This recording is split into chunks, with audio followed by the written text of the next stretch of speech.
Vamos lá, pessoal, vamos começar? Quem for entrando, pega o bonde andando agora, mas tem muito conteúdo aí, acho que mesmo quem entrar daqui 5, 10 minutos vai conseguir aproveitar bastante. Bom, vamos aqui.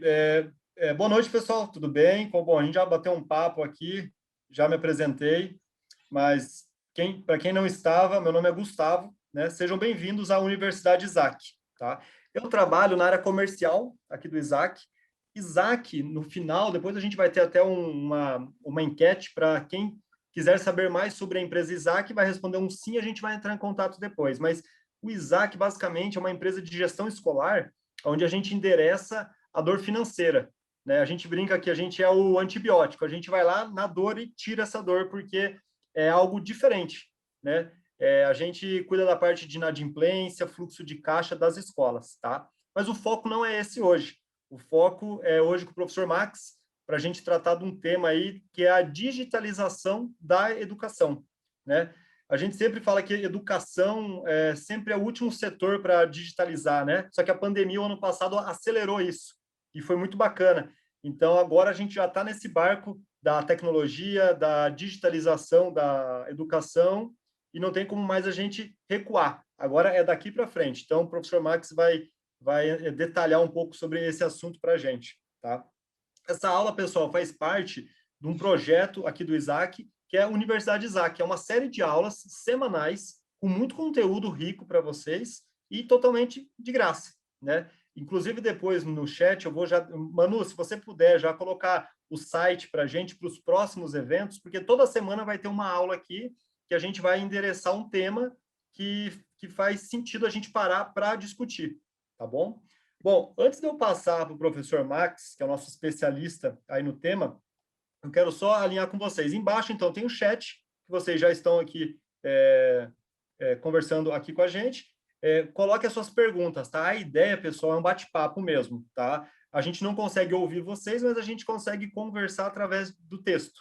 Então, através das suas perguntas e das suas colocações no chat. Então, fique à vontade, porque no final eu volto com o professor Max para a gente ter um momento de perguntas e respostas, tá bom? Professor, é contigo agora, fique à vontade, tá? É o nosso especialista aí e vamos embora. Bem, muito obrigado, Gustavo, muito obrigado a todos os presentes. É sempre um prazer falar daquilo pelo qual eu sou mais apaixonado na vida de fazer, né? de ação, de atuação, que é a educação. Eu estou na educação já faz um tempo, comecei com 18 anos, e eu digo sempre, brinco, que acabei atuando em vários lugares, em várias posições nesse campo, no campo da educação. Eu fui volante, zagueiro, atacante, eu conheço muito bem esse campo, porque são 32 anos de atuação na área da educação. E a gente acaba tendo algumas visões, algumas percepções de como a educação está funcionando, né, como ela está evoluindo, os seus percalços, os seus obstáculos, as suas quedas, e também as suas subidas, as suas evoluções. E aí é interessante estar aqui compartilhando dessas impressões, mas eu estou muito longe de ser dono da verdade. Né? Na verdade, eu nem alugo a verdade, imagine ser dono. Então, é um bate-papo, é um compartilhamento de impressões. Vocês fiquem sempre muito à vontade de participar, de ter uma interlocução, fazendo perguntas, sugerindo alternativas, discorrendo sobre o tema. Digitalização na educação é um tema atualíssimo e foi antecipado, inclusive, por causa da pandemia. As escolas que não digitalizaram, que não foram para o digital, que não foram para o online, não existiram. Né? O Ciro coloca uma pergunta muito boa, ele já começa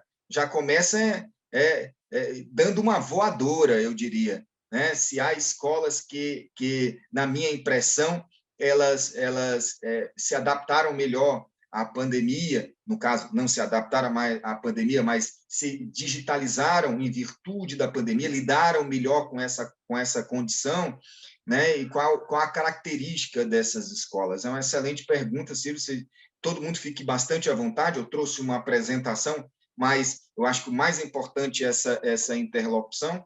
E, dentro da minha atuação, eu acabo conhecendo muita escola em muito lugar.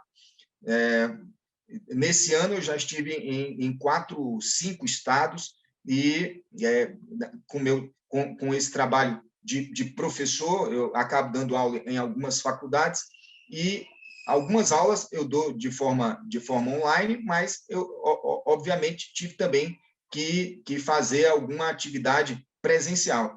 E acabo conhecendo como é que as coisas funcionam, como é que estão trabalhando. E, de maneira geral, Ciro e grupo, as escolas, quando começou a pandemia, ninguém estava preparado. Ninguém estava preparado nem na educação, nem em canto algum. Tem gente que não está preparada até hoje. Tem gente que ainda está patinando, seja na educação, seja fora da educação. Porque é uma coisa muito grave, é uma coisa muito séria, não existem protocolos para isso, não existe um manual de conduta, a precedência para isso faz 100 anos, né, que é a gripe espanhola, e era um mundo completamente diferente do mundo de hoje. Então, de maneira geral, as pessoas e as entidades, as instituições não estavam preparadas, e isso não é nenhuma novidade. E mais o quê? Mas algumas escolas se adaptaram, se adequaram muito mais facilmente do que outras. Tem algumas escolas que até hoje não se adaptaram. Por exemplo, falar em digitalização é algo que eu ia falar na minha apresentação, mas eu já posso antecipar em virtude da pergunta do Ciro. Ensino híbrido é a mesma coisa que ensino remoto? É a mesma coisa de ensino digitalizado? Aula síncrona, aula assíncrona, são temas, nomes, nomenclaturas que até um dia desse a grande maioria nem conhecia. E não é verdade que ensino híbrido seja a mesma coisa de ensino remoto, ensino à distância. Não é mesmo. O híbrido é uma tradução do blended education. Blended é mistura. Então, para existir um blended, para existir um híbrido, precisa haver uma mistura de metodologias. Se as escolas estão dando aulas tradicionais, conservadoras, expositivas, explanadas, palestradas, do mesmo jeito que faziam antes, e antes nem era para estarem fazendo, nesse período de pandemia, isso ainda é mais grave e mais anacrônico. Como é que eu posso pedir para uma criança de 8 anos, para um garoto de 12 anos, seja qual for, até para nós mesmos que somos adultos, nós ficamos cansados numa aula que dure 1 hora, alguém falando ininterruptamente, presencialmente. Pelo computador, isso é impensável. E não dá para chamar isso de ensino híbrido. Isso é ensino à distância, isso é ensino remoto, isso é aula síncrona, mas isso não é educação híbrida, isso não é ensino híbrido. Está digitalizado, mas não é moderno. A mídia utilizada, o meio utilizado é muito moderno. É o computador, a internet, mas é uma aula conservadora, é uma aula palestrada, expositiva, feita pelo computador. Ultrapassada. Do mesmo jeito que eu conheci escolas que usaram a lousa digital, que adotaram lousas digitais e usavam a lousa digital do mesmo jeito que o professor usava antes o giz, com a mesma funcionalidade. Então, não é a tecnologia que faz diferença, é a metodologia. Eu posso falar de digitalização na educação e continuar sendo profundamente ultrapassado, profundamente conservador, porque se você continua dando aula expositiva pelo computador, é algo que não deveria pertencer mais ao século XXI. Então, há escolas que se adaptaram bem, há escolas que se adaptaram mais, que não se adaptaram muito pouco. E eu vejo ainda patinando. O exemplo do Mater Christi em Mossoró, que é um exemplo que eu conheço bem, é uma escola que, em menos de uma semana, ela estava já atuando com metodologias ativas, até porque os professores tinham formação para isso, e ela se adequou muito rapidamente ao processo da pandemia. Não por nada, eu posso ter a liberdade de dizer, eu acho que o Ciro não se chateia, é uma escola que começou esse ano com mais alunos do que ano passado, mesmo com toda a crise. Isso é algo bastante raro. é algo difícil de dizer, principalmente quando se fala de educação particular, porque se a gente for falar de escola pública, é um outro ambiente, um ambiente que, por sinal, eu quero entrar no nosso bate-papo. Mas deixa eu ir para a minha apresentação, mas eu fico o tempo inteiro aberto para que vocês se coloquem, tudo bem? Fiquem sempre à vontade de se colocar, porque a gente está aqui para isso mesmo. Por favor, Professor, Gustavo, vocês... Pois não? tem uma pergunta que o Felipe mandou aqui no Q&A, que não está no chat. Professor, esse não seria o momento do nosso ensino evoluir? Deixar de preparar os estudantes apenas para vestibular e preparar para a vida? Felipe, que bela pergunta, Felipe. Eu quero lhe conhecer pessoalmente com uma pergunta maravilhosa. Gente, se continuarem perguntando, a gente vai aqui até 11 da noite. E eu nem vou para a minha apresentação, a gente fica aqui só batendo papo.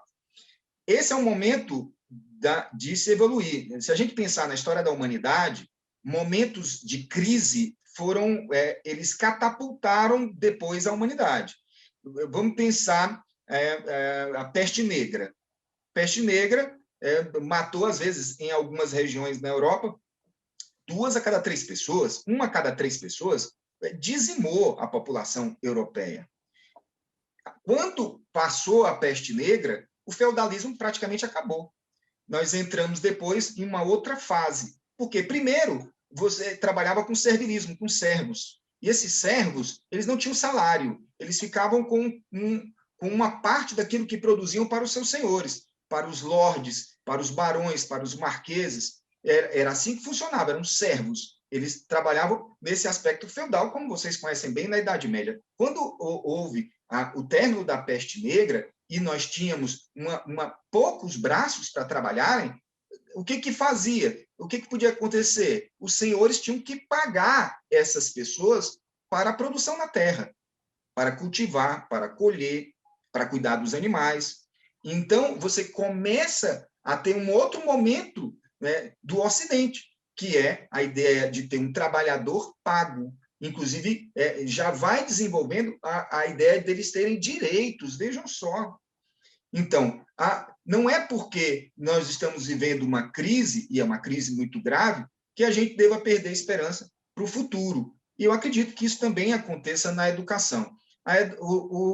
O período da pandemia, ele obrigou as escolas a se modernizarem no aspecto técnico, né? Naquilo que nós estamos tendo agora, por exemplo. Né? Estou na minha casa, vocês estão possivelmente na casa de vocês, eu espero, e nós estamos tendo essa interlocução. Isso é maravilhoso. Isso não vai mudar depois que acabar a pandemia. Nós vamos continuar com modelos presenciais físicos e continuaremos com modelos presenciais online, como também a existência de cursos gravados. Essas coisas vão conviver, cada uma no seu ambiente. Agora, a existência dessas modalidades de educação obrigaria a escola, por exemplo, a escola básica, a se desenvolver, a evoluir?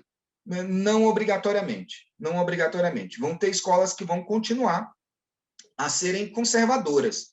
E quando eu estou falando de conservador, gente, é todo um pensamento, por exemplo, conteudista, é um pensamento de se voltar unicamente para exames como a ideia do Enem. O Enem veio com uma proposta de trabalhar com solução de problemas contextualizados, que não obrigaria as escolas a serem mais conteudistas, e sim de terem leituras, percepção de mundo, criticidade, repertório, não obrigatoriamente o conteúdo pelo conteúdo.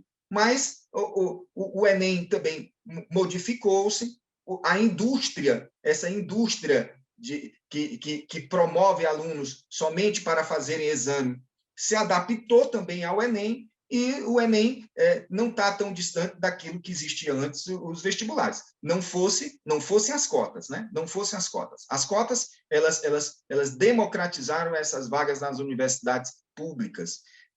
Mas o modelo modificou, mas não modificou tanto quanto poderia. Outros países funcionam de forma diferente. não tem o que nós concebemos como Enem. Tem, tem, mas tem outros recursos, outros elementos são levados em conta, se esse aluno faz atividades voluntárias, se esse aluno, geralmente ele vai escrever uma carta, outros professores vão também falar sobre esse aluno, é muito mais subjetivo do que o nosso Enem. Mas isso é um outro papo, a gente poderia ter uma noite só para falar sobre isso, mas o fato é que a educação deveria aproveitar esse momento para também ser catapultada nesse afã, nesse desejo de se modernizar. E nós vamos tratar sobre isso no nosso bate-papo. Eu vou, inicialmente, só fazer uma pequena... Espero ter atendido a sua pergunta, Felipe, foi muito boa. Fazer uma pequena apresentação minha. Essas são as marcas de educação com as quais eu trabalhei na vida. Trabalhei em muitas marcas, não só no estado do Ceará, mas também em São Paulo, em Minas Gerais, no Rio Grande do Norte. Acabei conhecendo várias realidades brasileiras, tanto do ensino básico quanto do ensino superior. A minha formação é nas letras. Inicialmente eu fiz turismo, depois fui para as letras, área de literatura. A minha formação é letras e literatura. A minha pós-graduação, a minha especialização é em inovação em educação, que eu fiz em Campinas, justamente na cidade onde estão a Manuela e o Gustavo, uma cidade na qual morei por 2 anos, justamente para fazer o curso de especialização em inovação em educação. Tenho estudos teológicos em Florença, e o meu mestrado, eu voltei para o turismo, fiz um mestrado em gestão de turismo. Eu tenho 10 livros escritos, entre romances, crônicas e também livros voltados para a educação, como Inovação em Sala de Aula, o Jornada do Aprendiz, que trabalha com metodologias ativas e storytelling, e o Método 3, o Protagonismo na Educação, que está centrado principalmente, é um livro que foi produzido durante a pandemia, com um olhar sobre a pandemia, e vai tratar dessa coisa do aluno como protagonista, que é o ponto principal do nosso bate-papo hoje. Falar em inovação em educação, ou digitalização em educação, volto a dizer, não é porque eu digitalizo que eu me modernizo. Eu só vou para um outro ambiente, eu só vou para eu faço uso de tecnologia, mas não obrigatoriamente eu estou mudando as minhas metodologias. E falar de educação moderna é falar de mudança de metodologias. Eu estive alguns anos atrás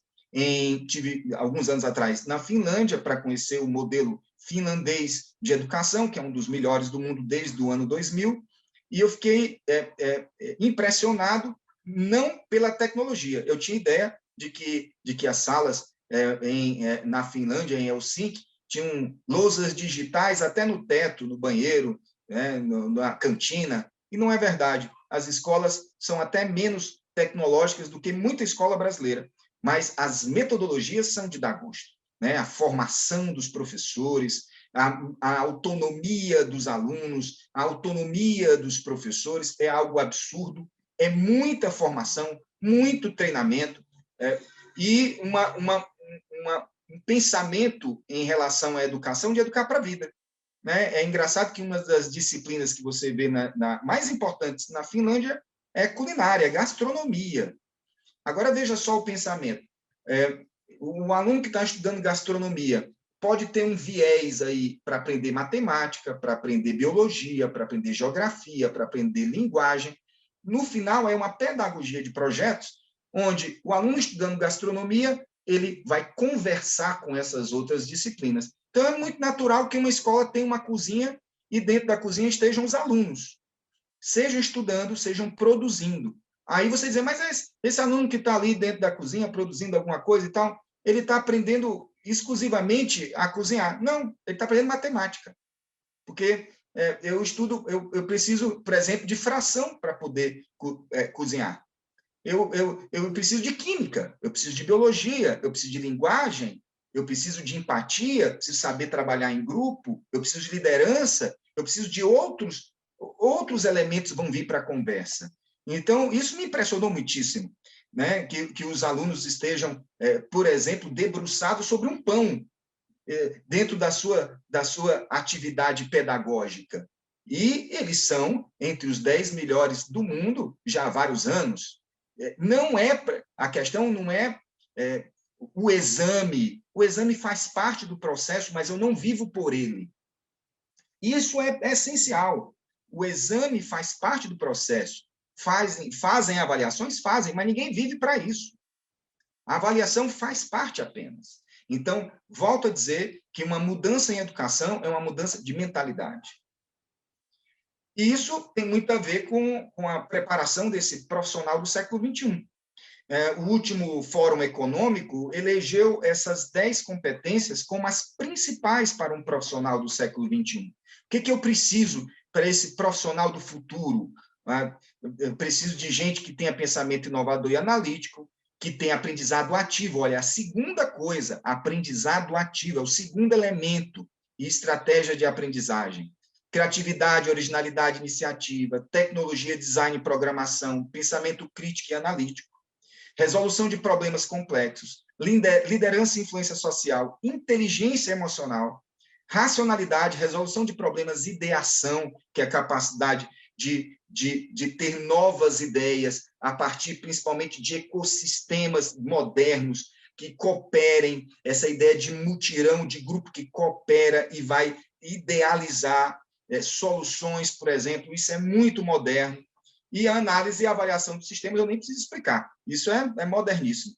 Pronto, um profissional que tem esses 10 elementos hoje é disputado a tapa no mercado. E é bem possível que ele não queira ir para o mercado para ser empregado de ninguém. É bem possível que ele queira ser empreendedor, que ele queira abrir a empresa dele. E é bem possível que ele alcance sucesso. Existem variáveis não controladas, mas ele tem a matéria-prima para alcançar o que se chama hoje de sucesso. E eu nem estou falando que sucesso é obrigatoriamente dinheiro. Também. É bom que tenha, mas não é o principal.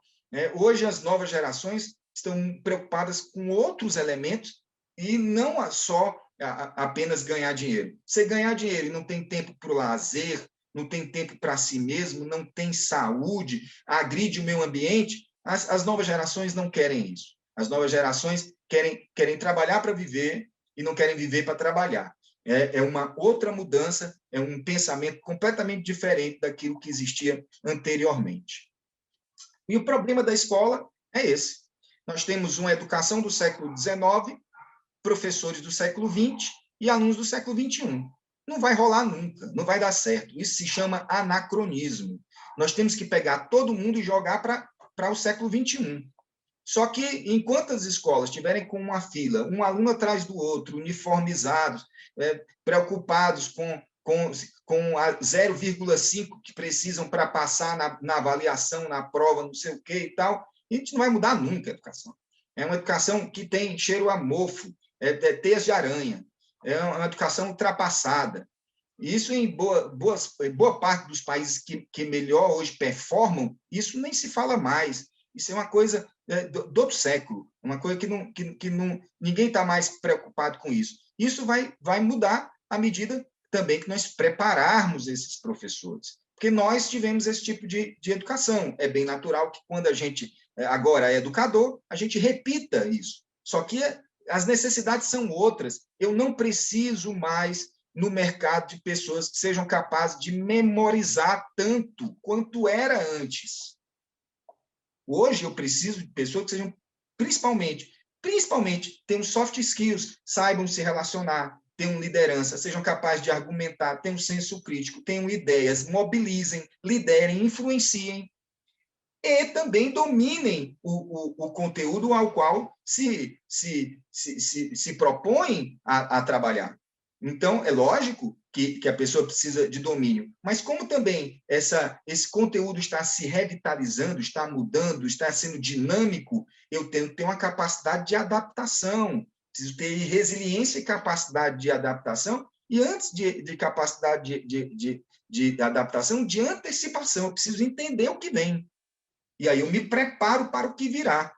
E a escola hoje, principalmente a escola brasileira, está longe, primeiro, de se adaptar e de se antecipar, aí nem se fala. E quando eu falo disso, amigos, amigas, caros educadores, eu não estou falando de tecnologia. Eu estou também falando de tecnologia, mas estou falando principalmente de mentalidade. É aquilo que o Foucault, vocês certamente leram o Vigiar e Punir do Foucault, Foucault compara as escolas, as fábricas, as prisões, aos hospitais.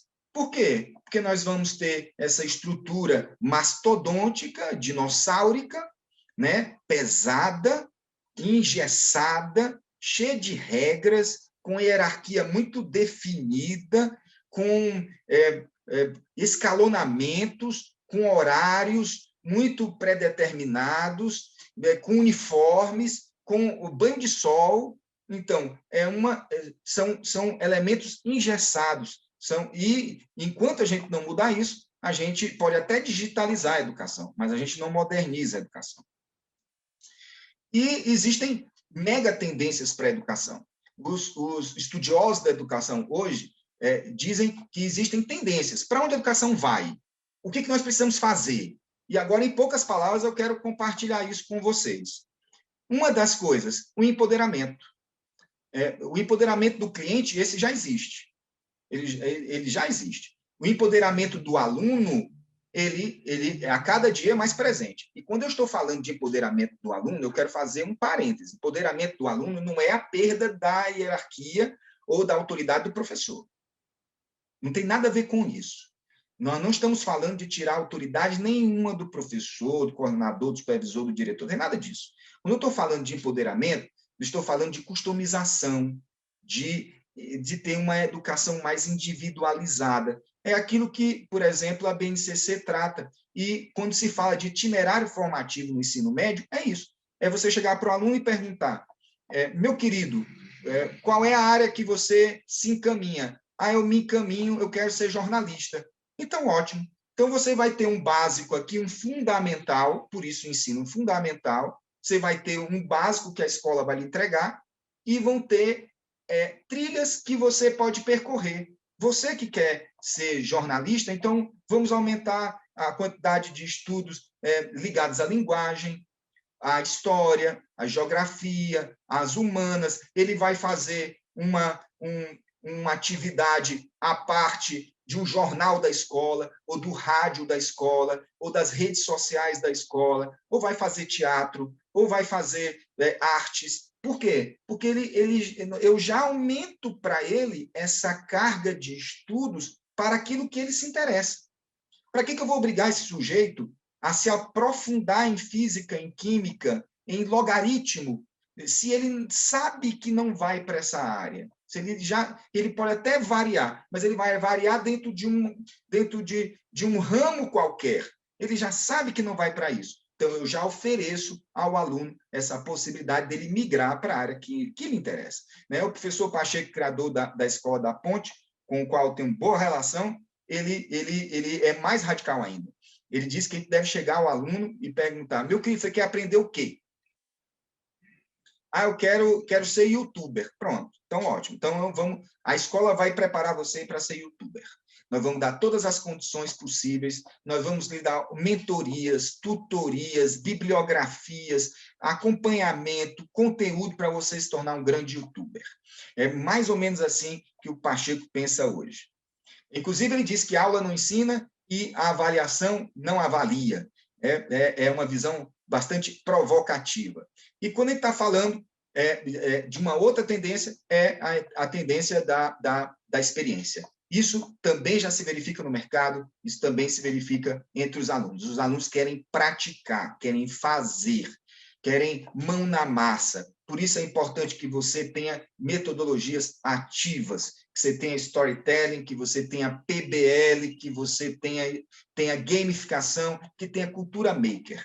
Uma escola hoje que se disser moderna e não tem atividades maker, onde o aluno vá fazer, vá produzir, é uma escola que está, eu sinto dizer, ultrapassada. Ela não está acompanhando as tendências da educação.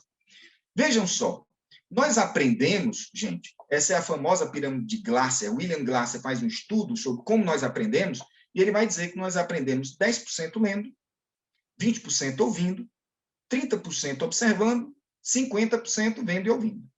Aí acaba a aula tradicional.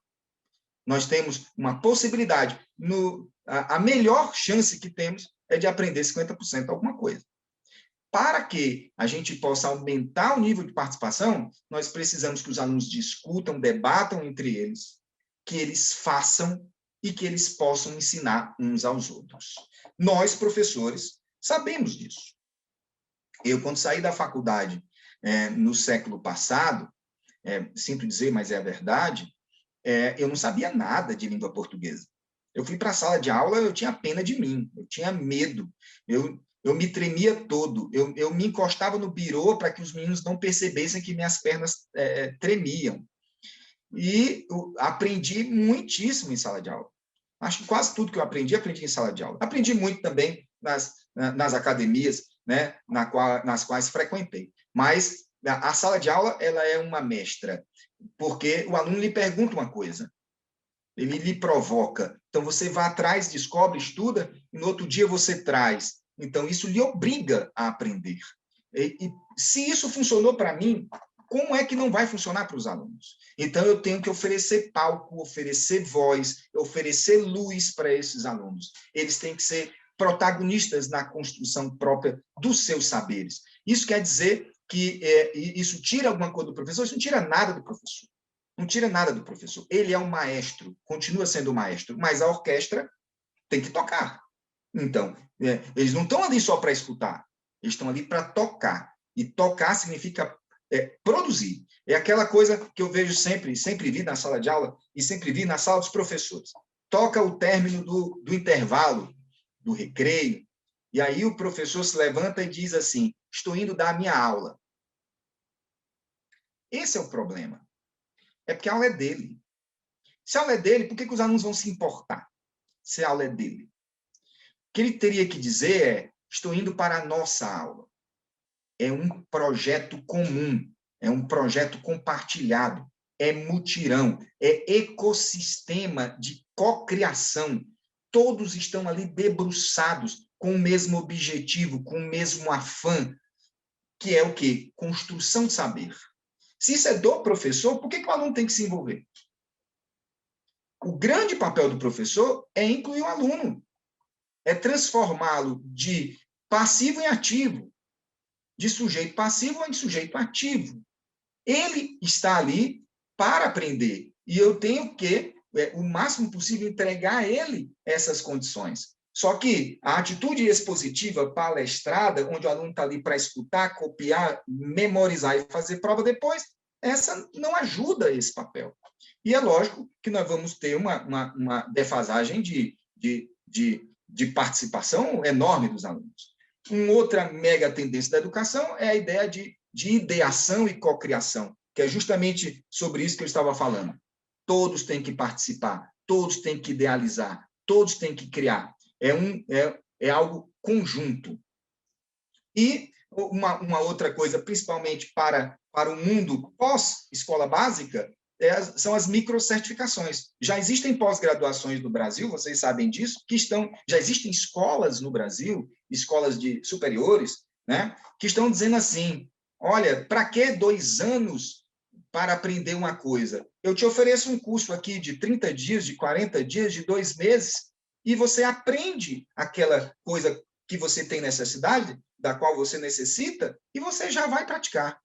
Então, já tem muita gente hoje que não vê sentido em fazer universidade. Não vê sentido. Principalmente esse pessoal ligado à programação, se ele aprender a programar, hoje a necessidade é tão grande que vai ter lugar para ele no mercado. Gente que trabalha com marketing, redes sociais, muitos nem querem ir para a universidade, porque ele já detém o conhecimento necessário para ir para o mercado. Seria bom a gente estar prescindindo da universidade? Não, ninguém está prescindindo nada. Eu estou dizendo que ela não é mais definitiva, ela não é mais decisória como era antes. Hoje, o mais importante é você entregar aquilo que você promete entregar.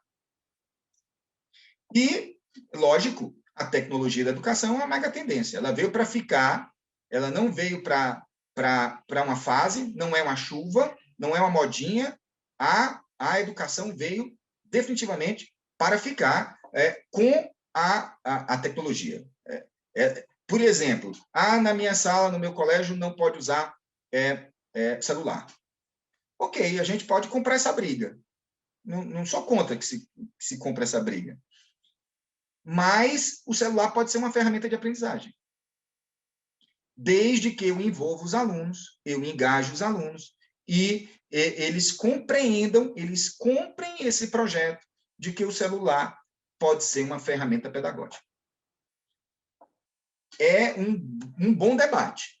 Não vou terminar esse debate agora e nem vou declarar que está terminado esse papo, no sentido isso e acabou-se. Não. Eu sei que é muito polêmico, muita escola proíbe, existem alguns estados que proíbem, inclusive na escola pública, que o aluno traga o celular, mas muita gente está usando o celular como um aparelho, como uma ferramenta didática também.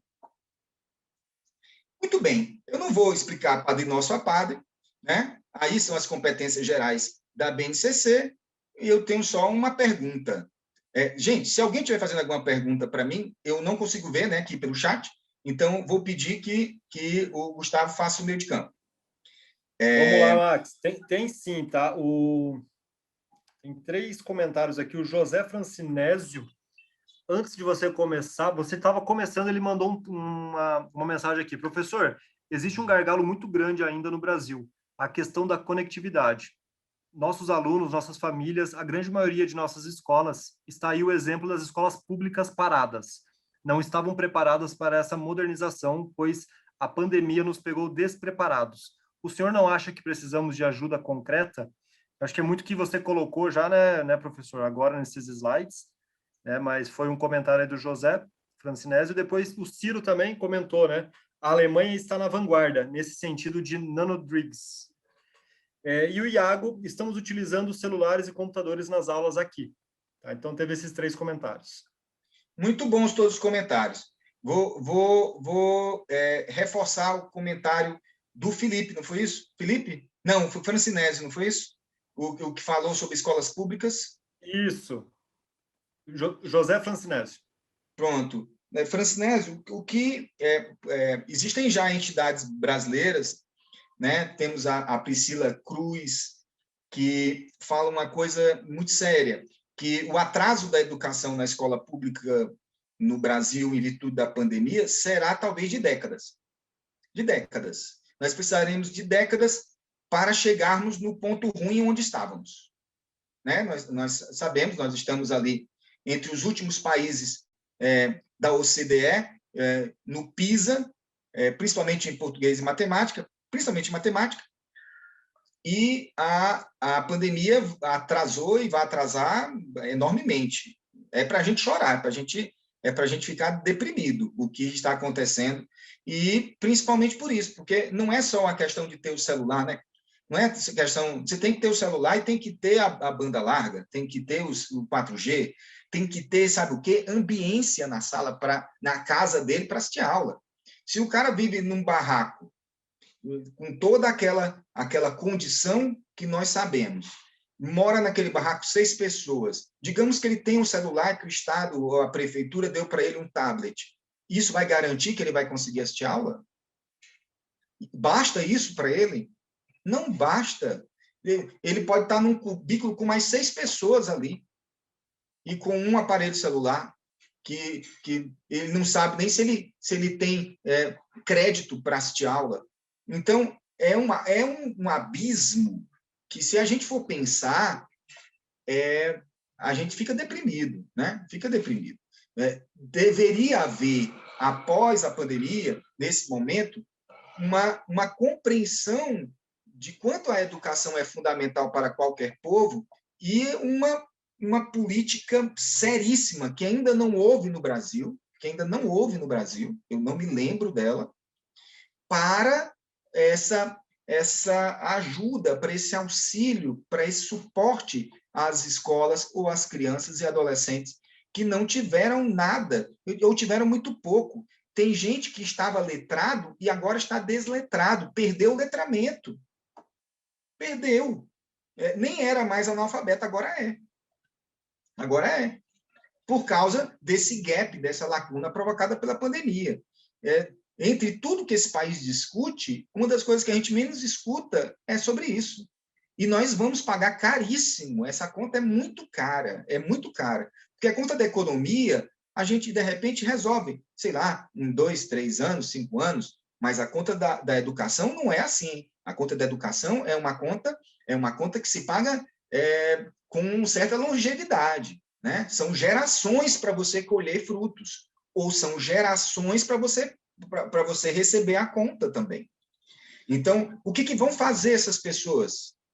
O que vão fazer essas pessoas depois?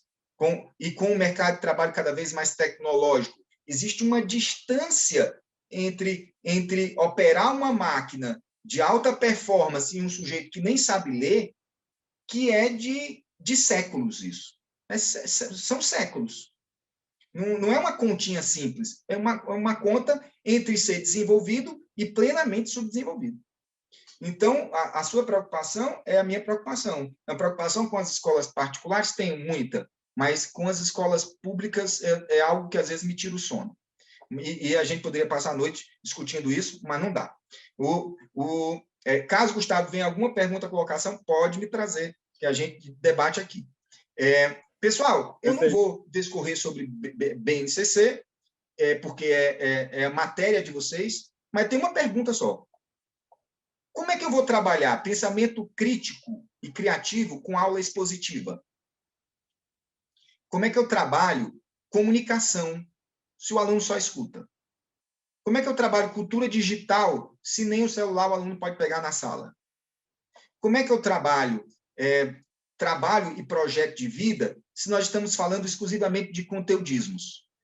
Como é que eu trabalho argumentação se o aluno não pode falar? Se o espaço dele falar é mínimo. Como é que eu trabalho empatia e cooperação se o aluno, a única coisa que ele coopera é ficando calado e prestando atenção na aula? Eu duvido, eu desafio a escola que diz que cumpre com as competências gerais da BNCC e é uma escola tradicional conservadora. Eu duvido que ela faça. Ela não cumpre. Ela pode colocar no seu marketing, ela pode colocar no seu site, ela pode colocar no seu material didático, adaptada à BNCC. Mas eu sinto lhes dizer, caros amigos, caras amigas, vocês são do ramo, vocês são da educação, eu duvido. Isso não acontece. Essa escola, quando muito, ela trabalha a primeira competência, que é conhecimento. E estamos falando de conhecimento, conteudismo só. Apenas o conteudismo.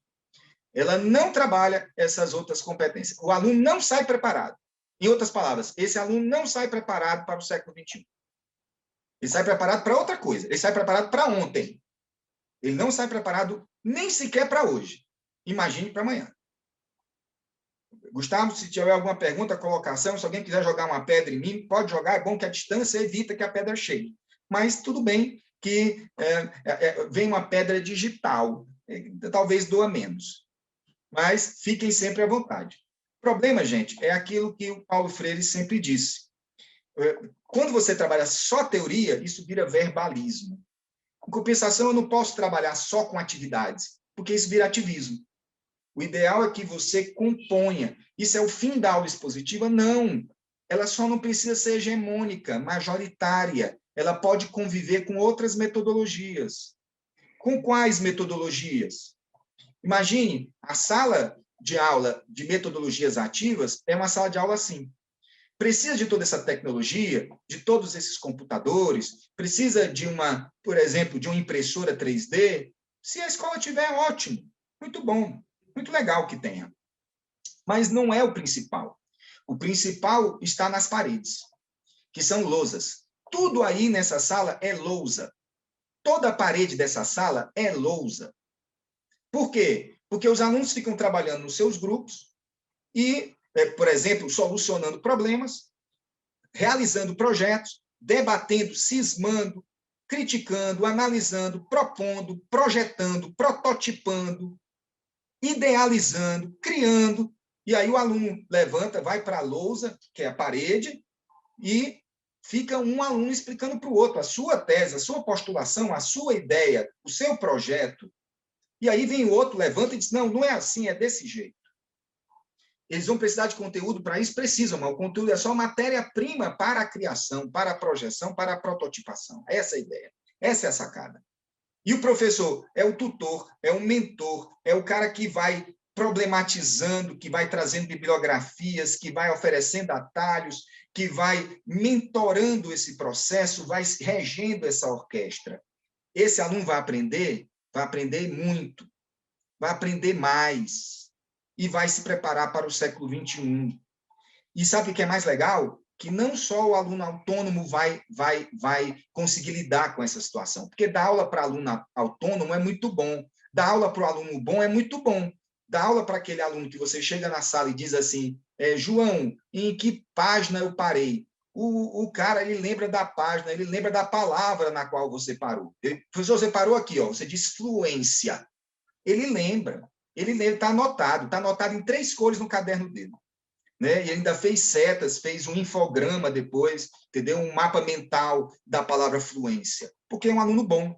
Esse aluno é tão bom que talvez ele nem precise de nós. Ele poderia aprender tudo pela internet, porque tem tudo na internet. Tem aula de tudo na internet. Ele talvez nem precise tanto de nós. Quem precisa de nós, você sabe quem é. É o aluno com problemas emocionais, o aluno com síndrome, com transtorno, um aluno que está passando uma crise emocional, financeira, familiar, é o aluno com problema cognitivo, é o aluno desmotivado. Esse aluno, que é uma boa quantidade da sala de aula, é quem mais precisa. E a aula expositiva não ajuda esse sujeito.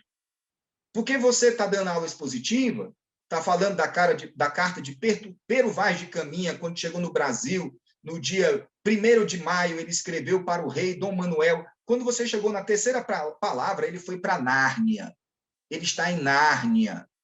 Ele não está mais na sua sala, ele não lhe escuta mais, ele escuta uma canção, uma música que está ao longe e que não tem aderência nenhuma a ele, passa ao largo, passa na margem, ele não se envolve com isso, não se engaja, você sabe por quê? Porque ele não tem nada a ver com Pero Vaz de Caminha, ele não sabe quem é esse sujeito, ele não tem nada a ver com isso. Como é que você faz com que isso, o que tenha match, engajamento, envolvimento, sinapses, sinergia, como é que você faz? Você tem que atrair esse aluno, sequestrar a atenção dele. E aí você tem que passar também pelo emocional, você tem que envolvê-lo, tem que gerar autoestima nesse sujeito, segurança, participação, cooperação. E para isso eu preciso do trabalho de equipe. Não aquele trabalho de equipe de seminário, onde o aluno faz um trabalho, o resto bota o nome, que isso, pelo amor de Deus, não vai me chamar que isso é metodologia ativa. Isso não é metodologia ativa, isso é tudo menos metodologia ativa. Isso é uma fraude, tá? Isso não serve para nada em educação. Porque, no fim, quem vai apresentar é o aluno mais autônomo. Nós sabemos disso. Eu fiz tanto seminário na faculdade que eu podia ter sido padre. É o aluno autônomo que faz e que apresenta. Os outros 4 seguram cartaz. Eu estou dizendo alguma mentira? Todo mundo aqui é do ramo, né? Segura o cartaz. Ele segurou o cartaz e botou o nome e ganhou a nota. Isso não é metodologia ativa. Isso é outra coisa. Então, falar de metodologia ativa é, por exemplo, falar deste filme maravilhoso chamado O Menino que Descobriu o Vento, que eu sempre indico. Eu acredito que muitos já assistiram e eu indico que todos assistam. Esse filme fala de uma aprendizagem para a vida. Salvou vidas. Trata de um fato real, né? E ali ele está trabalhando com PBL, está trabalhando com Problem-Based Learning, a partir de problemas que geram um projeto que parte de um diagnóstico e propõe uma solução para uma comunidade. Isso é educação para o século XXI. Quem fazendo? Os jovens, com orientação de um adulto. Maravilhoso. Você que não assistiu, assista e vai entender plenamente do que eu estou falando. Metodologias ativas, gente, não são mais novidade em educação. Vygotsky falou disso, John Dewey falou disso, Freire falou disso, Piaget falou disso. Montessori disse que nós nunca devemos fazer pela criança aquilo que ela é capaz de fazer sozinha. Há quantos anos? Metodologia ativa é uma palavra nova para uma coisa antiga. Só que nós não entendemos, nós não aplicamos. Nós não sabemos como aplicar. Alguns sabem, alguns sabem. E, gente, não é porque aplica metodologia ativa que diminui a aprendizagem, aumenta a aprendizagem. Só que nós não sabemos fazer. Ou nós fazemos uma coisa aqui, outra ali, um seminário na escola, um evento na escola, um congresso na escola, uma semana de não sei o quê, e eu digo que aplico metodologias ativas. Não é assim, gente. Não é assim que se aplica metodologia ativa. Metodologia ativa é ensino híbrido. É uma mistura de metodologias. Eu tenho que começar a minha aula com aula expositiva, depois vem uma gamificação, depois vem um PBL. E quando acaba a aula, o aluno chega para o professor e diz assim, professor, já acabou. Já acabou. O professor entra depois para dar, os alunos batem palma. É lógico que isso passa pelo socioemocional, afetividade, mas não só afetividade, envolvimento dos alunos. A palavra é envolvimento. Se não houver envolvimento dos alunos, é aula tradicional, conservadora, ultrapassada. Indico esse livro, Sala de Aula Invertida, do Jonathan Bergman, que fala da metodologia Sala de Aula Invertida, e que é uma metametodologia que suporta outras metodologias. Você manda o conteúdo para casa, através de um texto, de um podcast, de um vídeo, e os alunos assistem em casa e vão para a sala de aula para fazer atividades. Isso não é mais novidade em educação. Isso é possível. Muita gente está fazendo isso e fazendo bem, e acertando. Como é que funciona a sala de aula invertida? Dessa forma.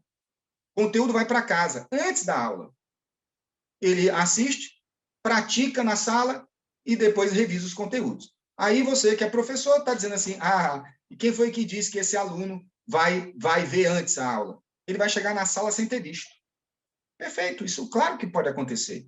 Mas aí a gente desiste, cruza os braços, não há argumentos, não há ferramentas, não há técnicas, não há modalidades para você compor isso, para você repor isso? Claro que tem. Você pode convencionar que a aula invertida foi para casa, no dia 15 de maio eu vou fazer as atividades para essa sala de aula invertida. Olha que beleza. Os alunos já chegam com uma gamificação que trata desses conteúdos. Eles vão competir entre eles a partir de um quiz sobre os conteúdos que foram mandados para casa. Esses alunos não vão assistir? Um ou outro não vai, mas a própria equipe vai pressionar que todos assistam, porque eles querem ganhar o jogo. Então, não é só sala de aula invertida, é sala de aula invertida com um blend de outras metodologias. Quais metodologias? Trabalhar com projetos, com problemas, trabalhar com estudos do meio, viagens pedagógicas, trabalhar... Inclusive, a palavra DUC, gente, é uma palavra que quer dizer muita coisa. O que é o DUC? O DUC é o duto. Aqui nós temos o professor, aqui temos o aluno e aqui temos o conhecimento. Qual é o papel do professor? O duto, o canal. É aquele que faz com que o conhecimento chegue até o aluno ou o aluno chegue até o conhecimento. É um papel extraordinário. E tem algo melhor do que você levar os alunos aos lugares para que eles possam protagonizar, sentir o cheiro, tocar. Eu posso dar 1 milhão de aulas sobre cidades históricas de Minas Gerais, sobre Aleijadinho, sobre arcadismo mineiro, sobre um bocado de coisa. Mas pisar em Ouro Preto, andar pelas vielas, ruelas de Ouro Preto, entrar na igreja de São Francisco, moldada por Aleijadinho, isso tem uma marca indelével de emoção que esse sujeito nunca mais esquece disso. Isso é aprendizagem. Dá para todo mundo viajar?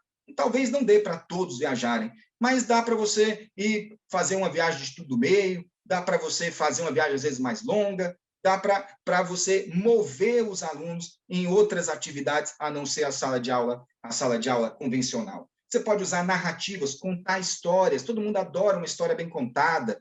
Então, o professor que conseguir mobilizar os alunos a partir de histórias, de exemplos, de narrativas, consegue muito mais envolver os alunos.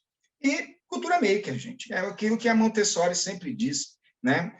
Colocar a mão na massa. Você pode trazer missões para os alunos, desafios, onde o aluno tem que construir algo. Eu soube uma escola maravilhosa, maravilhosa essa escola, que identificou que em uma comunidade faltava água potável.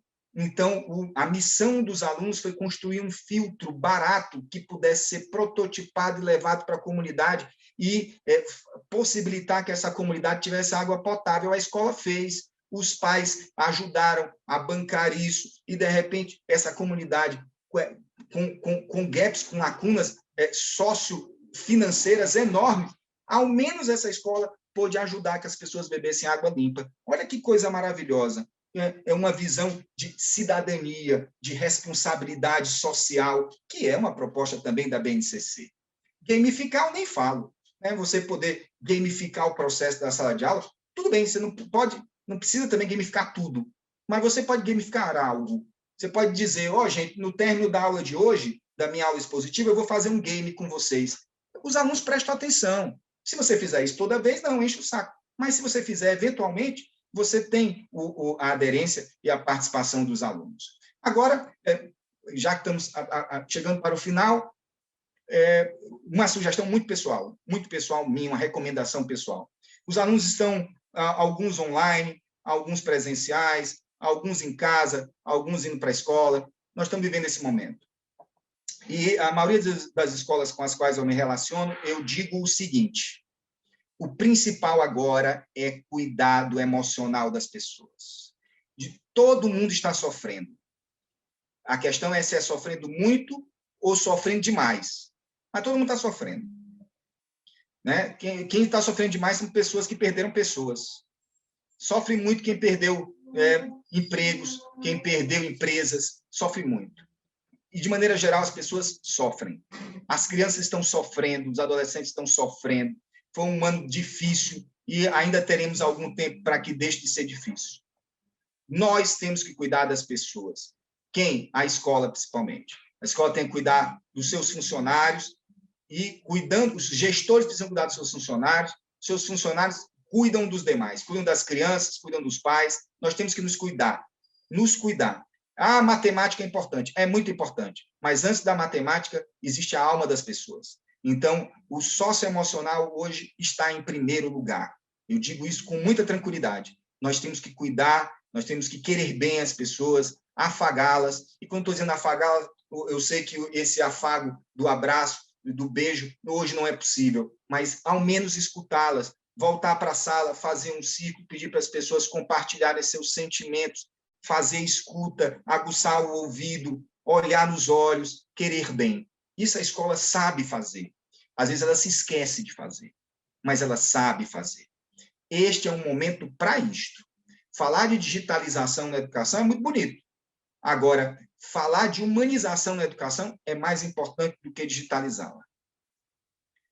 E, por fim, essa frase maravilhosa do Benjamin Franklin, que diz que diga-me e eu esquecerei, ensina-me e eu poderei me lembrar, mas se você me envolver, eu vou aprender.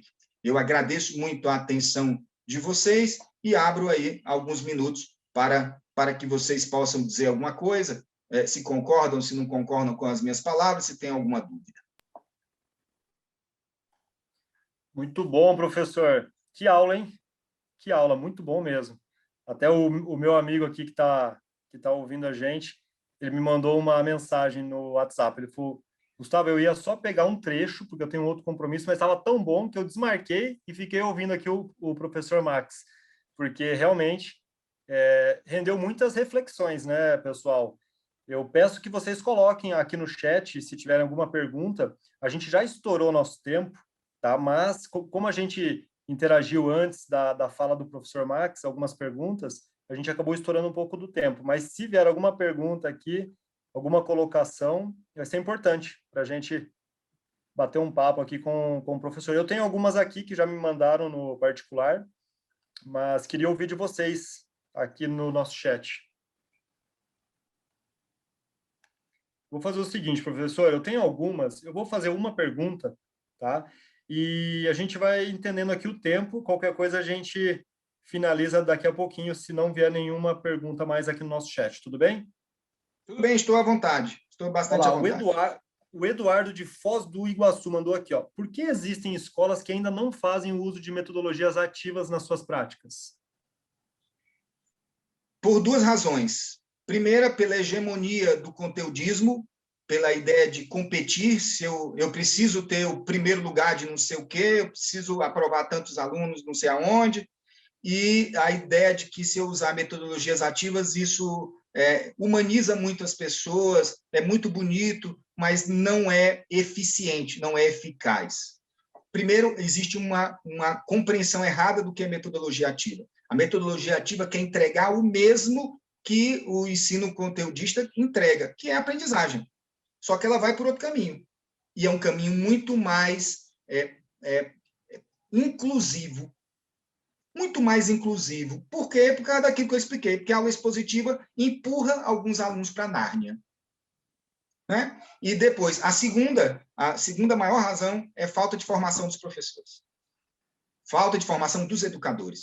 Eu não sei aplicar gamificação. Eu não sei o que é um quizzes, um Kahoot, eu não sei quais são as modalidades, eu não sei quais são os jogos que eu posso utilizar, eu não sei nem se posso utilizar, porque talvez a supervisão bata na minha porta ou algum pai reclame, que diga, olha, na minha época não era desse jeito. Né? Então, existem precisamos mudar algumas mentalidades para que isso aconteça. Perfeito. A Mércia colocou, que aula, o tempo passou que nem percebi. Felipe Agostini, professor, muito bom. Você acredita que os pais podem se convencer desse modelo e quebrar o paradigma do ensino conteudista? Eu acho que sim, mas a escola tem que ser muito aberta com os pais. Uma das coisas que eu sempre digo é que as escolas têm que conversar mais com os pais. Isso melhorou na pandemia, sabia? Muita escola começou a ter, por exemplo, o Colégio Mater Christi, que eu conheço, ele está fazendo isso a cada 15 dias, um encontro com os pais para bater papo, uma live. Legal, isso é bom. Ir diante dos pais e dizer isso. Gente, olha, a situação está assim, nós estamos fazendo isso, nós estamos propondo aquilo, fizemos isso, não funcionou, agora estamos fazendo assim. Essa abertura, essa tranquilidade, essa transparência, ela é muito importante para que haja essa adesão dos pais. Então, um conselho que eu sempre dou, e olha que a escola tem medo, às vezes, de falar para os pais. Primeiro porque, sabe o que acontece? 100 pais concordam. Mas tem 1, 2, 3 que não concordam. Sei lá por quê. Às vezes porque está com raiva, porque pegou uma fila, pegou um engarrafamento. Aí ele diz, agora eu vou para a reunião da escola, vou dizer tudo sempre que eu quis dizer. E aí ele vomita sobre a escola um bocado de ressentimento, um bocado de rancor, e dá a impressão para a gente de que os pais não estão concordando. Não é verdade. Não concordaram 2, não concordaram 3, sei lá por qual motivo. Mas se os pais têm confiança na escola, certamente eles acreditam nos movimentos que a escola faz. Muito bom, perfeito. José Francinésio, parabéns, professor Max. Gostaria que nossos professores pudessem assistir suas palavras e pô-las em prática 100%. Depois a gente vai disponibilizar, José, o contato do professor Max, tá? E o José também perguntou se se vai ter acesso a essa palestra. Eu já respondi aqui que sim. A gente vai subir no nosso canal no YouTube todas as aulas da Universidade Isaac ficam lá no nosso canal, tá? No máximo em 1, 2 dias após a nossa live sobe lá para o nosso canal, tá bom? Pessoal, é isso então. Vou encerrar aqui, professor.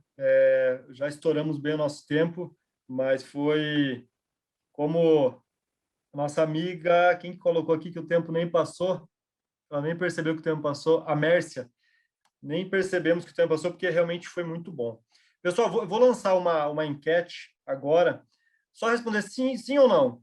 Quem tem interesse em saber mais sobre o Isaac, né, que é a nossa empresa, só colocar aí sim ou não e a gente vai entrar em contato com vocês nos próximos dias. Tá bom? Então é isso. Professor Marcos, foi um privilégio dividir esse momento aqui contigo. Foi uma aula, como eu disse. E, pessoal, não deixe de se cadastrar para as próximas aulas da Universidade Isaac. Toda semana tem uma com um especialista de algum tema relevante que a gente traz na universidade. Pessoal, muito obrigado, tá? Eu vejo vocês nas próximas aulas da Universidade Isaac. Até mais.